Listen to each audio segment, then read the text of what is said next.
गजानन गणेश जी महाराज को प्रणाम करता हूँ, माँ शारदा को प्रणाम करता हूँ, शक्ति स्वरूपा माँ घाटे रानी को प्रणाम करता हूँ। नमस्कार विद्यार्थियों, मैं राज सिंह हाड़ा हृदय सिद्धि एजुकेशन चैनल पर आप सभी का हार्दिक स्वागत करता हूँ। हिंदी व्याकरण पढ़ रहे हैं। हिंदी व्याकरण में हमारा चैप्टर चल रहा था शब्द रूपांतरण।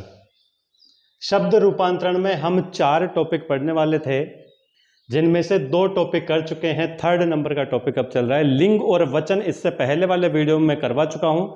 आज हमारा जो टॉपिक है वो कारक है। कारक का भी एक पार्ट इससे पहले करवा चुका हूं, जिसमें कारक की परिभाषा, विभक्ति और 8 कारक और कारक के चिन्ह, विभक्ति चिन्ह, ये मैं पहले वाले वीडियो में करवा चुका हूं। आज हम करेंगे एक एक कारक को विस्तार से देखेंगे कि कारक के संबंध में परीक्षाओं में प्रश्न कहां से बन सकते हैं। अब आजकल एग्जाम इतने इजी नहीं रहे कि ऊपरी लेवल पर प्रश्न पूछे जाएं, आजकल गहनता से प्रश्न पूछे जाते हैं। इस क्लास शुरू करें इससे पहले आप सभी से आग्रह रहेगा, वीडियो को लाइक करें, शेयर करें, चैनल को सब्सक्राइब करें, ताकि मुझे और हौसला मिले और मैं अच्छी से अच्छी क्लास तैयार करके लाऊं। शुरू करते हैं। सबसे पहला कारक, 8 कारक आपको अच्छी तरह याद होने चाहिए। उनके विभक्ति चिन्ह के साथ कर्ता ने, कर्म को कर्ण से, संप्रदान के लिए, अपादान से, अधिकरण, संबंध काके की, रा रे री, ना ने नी, अधिकरण मैं पर और संबोधन है अरे ओ। सबसे पहला कारक आता है कर्ता कारक। जैसा वाक्य रचना, शब्द रचना हम ग्रामर में पढ़ते हैं, तो वहां पढ़ते हैं कर्ता कारक किसे कहते हैं। कर्ता किसे कहते हैं? अगर कर्ता की परिभाषा की बात करें तो क्रिया को करने वाला। वाक्य में जो क्रिया को करता है वही करता है। वाक्य में जो क्रिया को परफॉर्म करता है वही करता है। क्रिया को करने वाला कर्ता कहलाता है। कर्ता कारक का विभक्ति चिन्ह है ने। कर्ता कारक के विभक्ति चिन्ह की बात करेंगे ने विभक्ति चिन्ह का प्रयोग। अब कर्ता वाक्य में क्रिया के करने वाले को कर्ता कहते हैं, इसका विभक्ति चिन्ह है ने, परंतु ने विभक्ति चिन्ह हर प्रकार के वाक्यों में नहीं आता है। ने विभक्ति चिन्ह का प्रयोग केवल वाक्य में क्रिया अगर भूतकालिक है तो ही प्रयोग होता है, वरना नहीं होता है। इसका मतलब यह हुआ कि अगर वाक्य में क्रिया वर्तमान काल की है या भविष्य काल की है तो वहां पर विभक्ति चिन्ह ने का प्रयोग नहीं होगा। विभक्ति चिन्ह का प्रयोग कर्ता कारक के साथ केवल वाक्य में भूतकालिक क्रिया होने पर ही होगा। अब यहां बोध के आधार पर जो प्रश्न बनते हैं, कर्ता कारक के संबंध में निम्न में से कौन सा कथन सत्य है या कौन सा कथन असत्य, असत्य वाले प्रश्न ज्यादा दिए जाते हैं। कर्ता कारक के संबंध में निम्न में से कौन सा कथन असत्य है, तो वहां पूछ लिया जाएगा वाक्य में क्रिया के करने वाले को कर्ता कहते हैं, विभक्ति चिन्ह इसका ने है। विभक्ति चिन्ह ने का प्रयोग भविष्यकालिक क्रिया होने पर होता है या वाक्य में क्रिया भूतकालिक होने पर होता है। अब इनमें से कौन सा असत्य है और कौन सा सत्य है, इस प्रकार से बोध के आधार पर प्रश्न बनाए जाते हैं। ये प्रश्न जब मैं टेस्ट सीरीज लेकर आऊंगा उसमें और अच्छे से प्रश्न बनाऊंगा। अभी केवल हम टॉपिक को गहराई से पढ़ रहे हैं। एक एक टॉपिक को इतनी गहराई से पढ़ ले कि उसमें अगर कहीं से भी प्रश्न बने तो हमारा प्रश्न गलत नहीं होना चाहिए। अभी हमको विद्वान नहीं बनना है। तो केवल वाक्य में भूतकालिक क्रिया होने पर ही कर्ता कारक के साथ विभक्ति चिन्ह ने का प्रयोग होगा, वरना नहीं होगा। जैसे उदाहरण देखते हैं, अभिषेक पुस्तक पढ़ता है, ता है, मतलब ये वर्तमान काल का वाक्य है, इसमें वर्तमान कालिक क्रिया है, तो यहां पर हमने कर्ता अभिषेक के साथ विभक्ति चिन्ह ने का प्रयोग नहीं किया है। राम खाना खाएगा, ये भविष्यकालिक क्रिया है यहां पर, तो यहां पर भी विभक्ति चिन्ह ने का प्रयोग नहीं हुआ है। सीता ने पत्र लिखा था, यहां पर भूतकालिक क्रिया है। कौन सी क्रिया है? भूतकालिक क्रिया है, तो यहां पर विभक्ति चिन्ह ने का प्रयोग हुआ है। यहां पर भविष्यकालिक क्रिया थी, भविष्यकालिक क्रिया थी, तो विभक्ति चिन्ह का प्रयोग नहीं हुआ है। वर्तमान कालिक क्रिया थी तो भी विभक्ति चिन्ह का प्रयोग नहीं हुआ है। तो ये था कर्ता कारक। अब दूसरा कारक शुरू करते हैं, कर्म कारक। कर्ता के जस्ट बाद में आता है कर्म कारक। कर्म किसे कहते हैं, पहले उसकी परिभाषा देखें तो वाक्य में जिस शब्द पर क्रिया का फल पड़ता है, वाक्य में जिस शब्द पर क्रिया का फल पड़ता है, यही परिभाषा है और ये ऑथेंटिक बुक से ली हुई है। इसमें आप में कोई कंफ्यूजन नहीं रहना चाहिए। वाक्य में जिस शब्द पर क्रिया का फल पड़ता है उसे कर्म कहते हैं। इसका विभक्ति चिन्ह है को, विभक्ति चिन्ह है को। अब विभक्ति चिन्ह को का प्रयोग कहां कहां होगा, ये भी शर्तिया है, इसमें भी कंडीशन लगती है। कहां पर, अगर कर्म कारक सजीव होगा तो विभक्ति चिन्ह का प्रयोग होगा, कर्म कारक सजीव होने पर ही विभक्ति चिन्ह को लगेगा, अगर कर्म कारक निर्जीव हुआ तो विभक्ति चिन्ह नहीं लगेगा। कर्ता कारक में क्या ध्यान में रखना था, उसमें क्रिया ध्यान में रखनी थी, अगर क्रिया भूतकालिक है तो ही विभक्ति चिन्ह ने का प्रयोग हो रहा था कर्ता कारक में। कर्म कारक में क्या है कि कर्म कारक अगर यहां पर कर्म की बात है, क्रिया की बात नहीं है। यहां पर अगर कर्म कारक सजीव है तो विभक्ति चिन्ह को लगेगा, अगर कर्म कारक निर्जीव है तो विभक्ति चिन्ह को नहीं लगेगा। तो इसमें भी बोध के आधार पर प्रश्न बन सकता है, कर्म कारक के संबंध में सत्य कथन या असत्य कथन, ये से भी प्रश्न बनाया जा सकता है। और अगर ऊपरी लेवल पर प्रश्न बनाया तो सीधा भी पूछ लिया जा सकता है, ने विभक्ति चिन्ह किस कारक का है। तो यहां पर हम देखेंगे उदाहरण, जैसे राम ने रावण को मारा, राम और रावण दोनों सजीव है, राम ने रावण को मारा, तो यहां पर कर्ता ने कर्म को विभक्ति चिन्ह प्रयुक्त हो गया है। नंदू दूध पीता है, अगर इस वाक्य को इसमें कर्म कारक यूज करके लिखते हैं तो ऐसे लिखते हैं नंदू दूध को पीता है, परंतु यहां पर दूध निर्जीव चीज है, कर्म कारक निर्जीव है, इसीलिए हमने यहां पर विभक्ति चिन्ह नहीं लगाया है। अगर परीक्षा में प्रश्न आ जाता है नंदू दूध पीता है, उपरोक्त वाक्य में कर्म है, तो वहां पर हमें इस उपरोक्त वाक्य में कारक है, तो यहां पर हमें कर्म कारक सही करना है। अब आशा करता हूं आपको कर्म कारक समझने में आ गया होगा। अब थर्ड नंबर पर आता है कर्ण कारक, थर्ड नंबर पर आता है कर्ण कारक। क्लास में पूरे बनिए रहिए, क्लास को पूरी ध्यान से देखिए, कारक से संबंधित कोई प्रश्न गलत नहीं होगा, मेरा विश्वास है, मेरा दावा है आपसे। बस क्लास को आप ऐसे कैसे देखते रहिए। कर्ण कर्ता, कर्ण कारक की बात करें, कर्ण की परिभाषा क्या है, तो कर्ता जिस माध्यम से क्रिया करता है, कर्ण का मतलब ही, कर्ण मतलब जिस माध्यम से किया, कर्ण का मतलब क्या होता है, करना, जिस माध्यम से कर्ता ने क्रिया की वह माध्यम ही कर्ण कहलाता है। कर्ण का विभक्ति चिन्ह होता है से यहां पर जुड़ाव के लिए रहेगा, क्योंकि से विभक्ति चिन्ह अपादान कारक का भी होता है से विभक्ति चिन्ह अपादान कारक का भी होता है, वहां पर अलगाव के लिए होता है। और कर्ण क्योंकि कर्ण जिससे काम करते हैं तो जुड़ाव हो गया, जिससे काम करते हैं तो जुड़ाव हो गया, इसलिए कर्ण कारक का विभक्ति चिन्ह है से, जुड़ाव हेतु। कर्ता जिस माध्यम से क्रिया करता है कर्ण कहलाता है, विभक्ति चिन्ह इसका जुड़ाव। इसके उदाहरण देखते हैं, मैं पेन से लिखता हूं, मैं पेन से लिखता हूं, पेन के साथ लिखता हूं। सीता चाकू से सब्जी काटती है, चाकू से सब्जी काटती। बस इसमें इतना ही ध्यान रखना है कि विभक्ति चिन्ह केवल जुड़ाव के लिए प्रयुक्त होता है, जिस कर्ण का प्रयोग हो रहा है उसका कर्ता से जुड़ाव होगा, अलगाव या तुलना नहीं होगी। यह हो गया हमारा कर्ण कारक। अब इसके बाद चलते हैं संप्रदान कारक। संप्रदान कारक शब्द को अगर ध्यान से पढ़ेंगे तो शब्द क्या बोल रहा है, संप्रदान, प्रदान मतलब देना, संप्रदान, प्रदान का मतलब होता है देना। वाक्य में कर्ता जिसे कुछ देता है या जिसके लिए क्रिया करता है, वाक्य में कर्ता जिसे कुछ देता है या जिसके लिए जिसके लिए क्रिया करता है वही संप्रदान कहलाता है। एक बार और रिपीट कर देता हूं, वाक्य में कर्ता जिसे कुछ दे या जिसके लिए क्रिया करे वही संप्रदान है। और इसका विभक्ति चिन्ह होता है के लिए, इसका विभक्ति चिन्ह होता है के लिए, मतलब किसके लिए क्रिया कर रहा है, के लिए विभक्ति चिन्ह होता है। पर के लिए विभक्ति चिन्ह को प्रयोग करने की एक शर्त है कि जब वाक्य में क्रिया द्विकर्मी हो और देने के अर्थ में प्रयोग हो।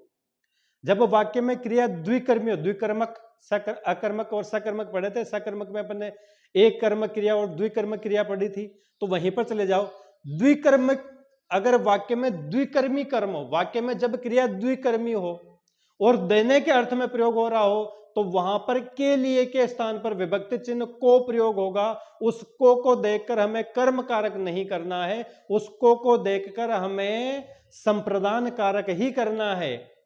उदाहरण से और स्पष्ट कर देते हैं, जैसे पहला उदाहरण, आलोक मां के लिए दवाई लाया, तो यहां पर तो के लिए हमें वैसा का वैसा ही मिल गया, मां के लिए दवाई लाया, तो यहां पर तो हमारा हो गया संप्रदान कारक, यहां पर तो हमारा संप्रदान कारक हो गया, इसमें कोई दिक्कत ही नहीं है। पर दूसरा उदाहरण है इसमें, मीनाक्षी ने कविता को पुस्तक दी, मीनाक्षी ने कविता को, एक तो यहां पर कर्म है कविता और दूसरा कर्म है पुस्तक। मीनाक्षी ने कविता को पुस्तक दी, अगर ये वाक्य आ जाता है, द्विकर्मी है और देने का भाव है, देखो द्विकर्मी, द्विकर्मी है और देने का भाव है, तो ऐसे वाक्य में हम को विभक्ति चिन्ह को भी के लिए मानकर कर्ता वहां पर कारक संप्रदान कर देंगे। कारक पूछा जाएगा तो क्या बताएंगे? संप्रदान कारक बताएंगे। संप्रदान कारक को एक बार रिवाइज करवा देता हूं। संप्रदान वाक्य में कर्ता जिसे कुछ दे या जिसके लिए क्रिया करता है वो संप्रदान होता है। संप्रदान का विभक्ति चिन्ह के लिए, विभक्ति चिन्ह के लिए का प्रयोग किस शर्त में होगा यह भी देख लें। तो जब वाक्य में क्रिया द्विकर्मी हो, जब वाक्य में क्रिया द्विकर्मी और देने के अर्थ में प्रयोग हो तो वहां पर के लिए के स्थान पर विभक्ति चिन्ह को भी आता है और वो संप्रदान कारक ही होता है। जैसे मीनाक्षी ने कविता को पुस्तक दी।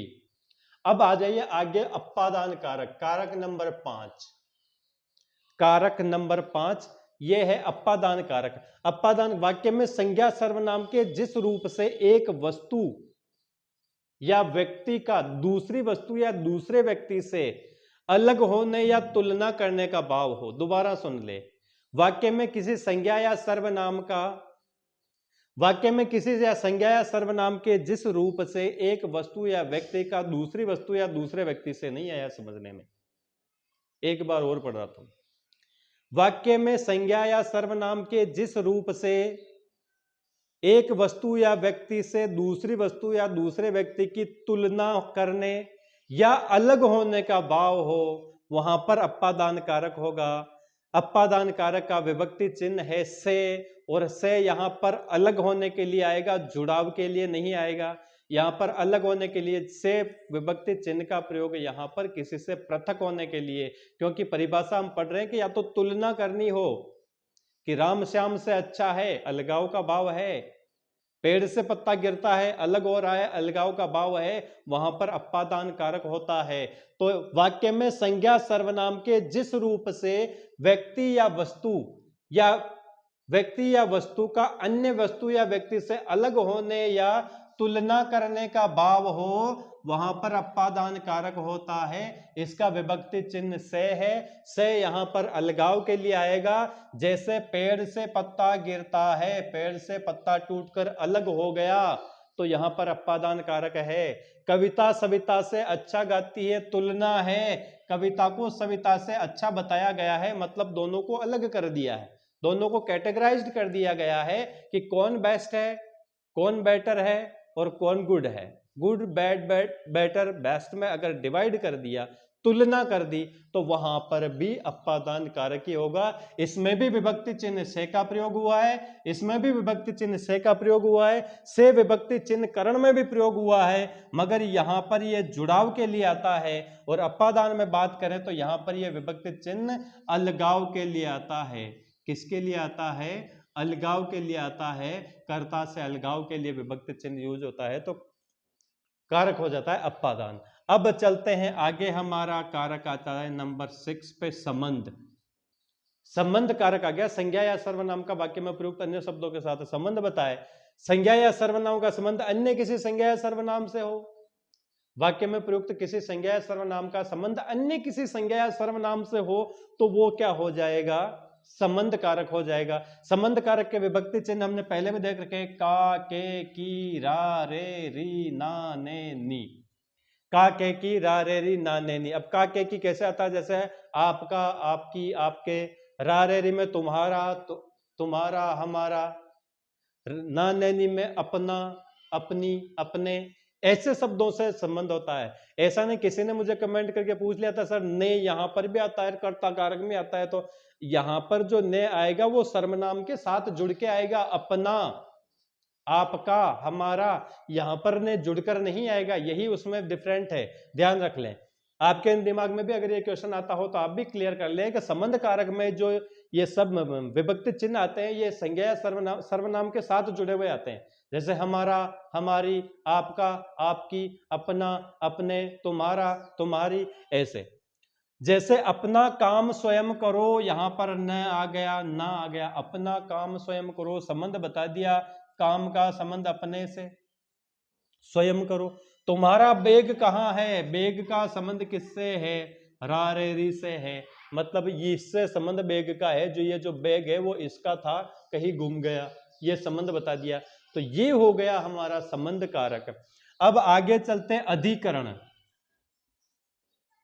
अधिकरण कारक, वाक्य में प्रयुक्त संज्ञा या सर्वनाम के जिस रूप से क्रिया के आधार का पता चलता, आधार मतलब क्रिया हो किस पर रही है, कोई चीज कहां पर है, किस पर रखी है।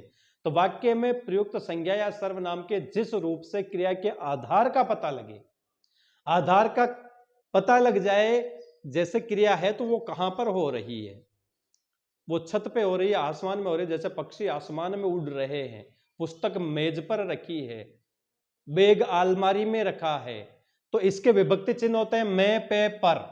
विभक्ति चिन्ह होता है अधिकरण का मैं पे पर। जैसे एक उदाहरण से देखते हैं, पक्षी आकाश में उड़ रहे हैं, तो क्रिया का आधार आकाश हो गया कि क्रिया आकाश में हो रही है। पुस्तक मेज पर पड़ी है, तो क्रिया का आधार मेज हो गया, मेज पर पड़ी है, मेज के ऊपर पड़ी है। तो ये हो गया हमारा अधिकरण कारक। अधिकरण की परिभाषा की बात करें तो इस वाक्य में संज्ञा या सर्वनाम के जिस रूप से क्रिया के आधार का पता लगता है, वहां अधिकरण कारक होता है। आगे चलते हैं, सबसे लास्ट वाला कारक, रैपिड फायर की तरह मैंने आपको बिना किसी रोक टोक के, बिना किसी हंसी मजाक के पूरे कारक करवा दिए। वाक्य में जब संज्ञा या सर्वनाम को पुकारा जाए, जिन शब्दों से पुकारा जाता है वही शब्द संबोधन होते हैं। वाक्य में संज्ञा या सर्वनाम को जिन शब्दों से पुकारा जाए, संज्ञा या सर्वनाम या दूसरे को पुकारा या इनको पुकारा जाए, तो वहां पर संबोधन कारक होता है। संबोधन कारक के विभक्ति चिन्ह है अरे ओ, और संबोधन चिन्ह लगता ही है, ये वाला संबोधन चिन्ह आपने देखा होगा। जैसे उदाहरण है प्रभु रक्षा करो, तो यहां पर संबोधन कारक हो गया। अरे रुको जरा, तो यहां पर यह भी संबोधन कारक हो गया। ये थे 8 कारक।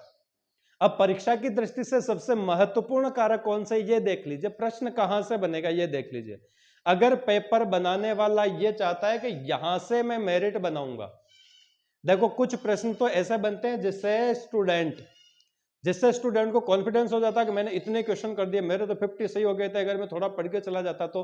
वो वाले क्वेश्चन भी होते हैं, 50% क्वेश्चन वैसे होते हैं। उसके बाद में आते हैं ऐसे क्वेश्चन जो थोड़े पढ़कर तैयारी करके जाते हैं, वो कर पाते हैं, वो कर पाते हैं। जैसे मैच करने वाले क्वेश्चन हो गए, सत्य असत्य वाले क्वेश्चन हो गए। अब उसके बाद जो 80 से 100 वाले क्वेश्चन होते हैं, 80 से 100 वाले क्वेश्चन होते हैं, वो होते हैं मेरिट वाले क्वेश्चन।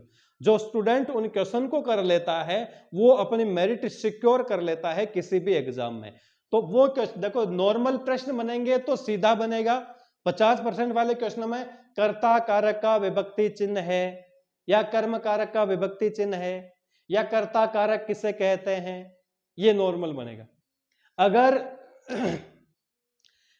51 से 70 के बीच में अगर वहां उस परसेंटेज में क्वेश्चन बनाएगा, तो प्रश्न कैसे बनेंगे? एक साइड में कारण लिखेगा, कर्ता कर्म करण संप्रदान, दूसरी साइड में उनके विभक्ति चिन्ह ऊपर नीचे करके लिख देगा और मैच करो, ये प्रश्न बना देगा।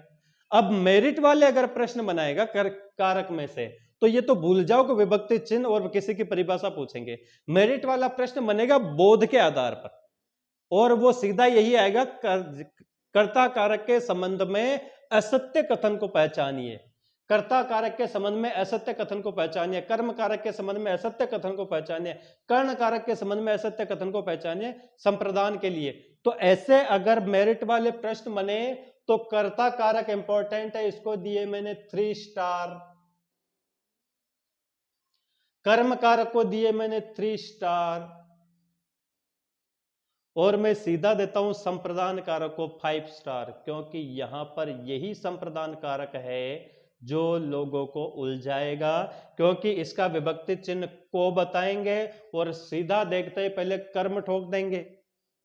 पूरा पढ़ेंगे क्योंकि बोध का तो पता है नहीं, बोध के आधार पर प्रश्न बनाया है, देने का भाव है, द्विकर्मी क्रिया है, इतना कौन देखेगा?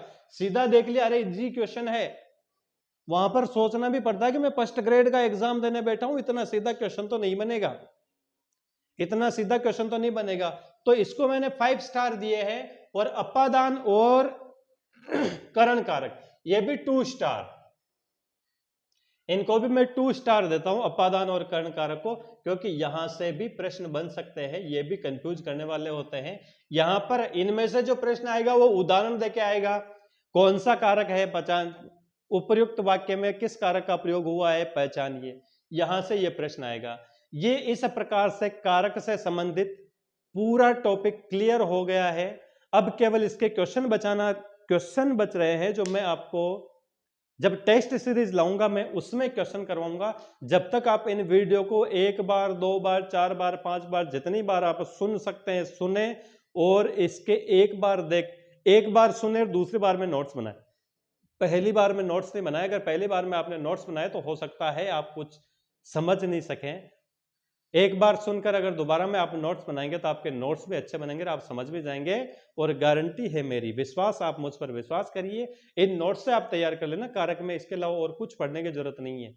मार्केट में तो आपको इतनी इतनी बड़ी बुकें और मिल जाएगी जिनमें कारक को बहुत विस्तार से बनाया हुआ है, मगर समझदार स्टूडेंट वही है जो रणनीति बनाकर चलता है। रणनीति यह है, आज से पहले के 10 एग्जाम के पेपर उठा के देख लेना, उनमें कारक के प्रश्न देख लेना कि किस किस टाइप के प्रश्न पूछे जा रहे हैं, बस उसी टाइप से पूछे जाते हैं। वो सारे के सारे प्रश्न आपके यहां से क्लियर हो जाएंगे। अगर सारे प्रश्न यहां से क्लियर हो जाएंगे तो बस आपने इतना की मैटर पढ़ना है, ये मुश्किल से आपके 2 या 3 पेज का मैटर है। 1 पेज का मैटर इससे पहले वाले वीडियो में करवा दिया था, 2 पेज का मैटर आपके ये निकलेगा। थोड़े उदाहरण अपने ज्ञान के आधार पर और बढ़ा लेना, एक एक दो दो उदाहरण इनके आधार पर और बढ़ा लेना। अगर आप इनमें से प्रश्न बनाना और सीख जाते हैं, जैसे मैंने बोध के आधार पर प्रश्न बनाने के लिए बोला था, ऐसे प्रश्न बनाना आप और सीख जाते हैं तो आपके डबल फायदा हो जाएगा।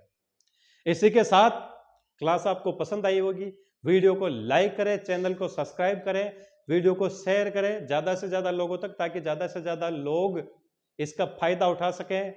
और एक चेतावनी यही दूंगा कि अब तक नहीं जगे हैं तो जग जाओ, क्योंकि जिस दिन एग्जाम की डेट डिक्लेयर हो गई, आजकल सरकारें विज्ञप्ति और परीक्षा तिथि साथ निकालती है। अभी जुलाई में आरएस के फॉर्म भरवाए और 1 अक्टूबर को एग्जाम है, केवल 2 महीने मिले तैयारी के।